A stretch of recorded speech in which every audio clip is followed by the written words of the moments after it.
Firebombs were thrown at a detention centre in Dover on Sunday by a man who later killed himself, a sign of just how emotive immigration has become. But it's conditions at the nearby Marston processing centre that's come under intense criticism.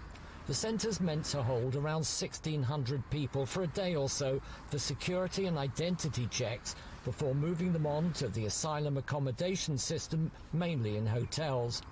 But an inspection last week found 4,000 people, including children, detained there for up to a month, some sleeping on floors amid reports of several cases of diphtheria.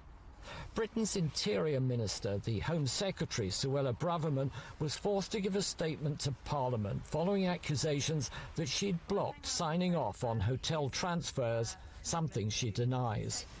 When we face so many arrivals so quickly, it is practically impossible to procure over 1,000 beds at such short notice.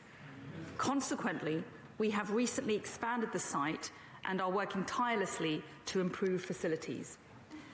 There are, of course, competing and heavy demands on housing stock, including for Ukrainians, Afghans and social housing. Braverman also described the situation as an invasion, emotive language that was widely condemned.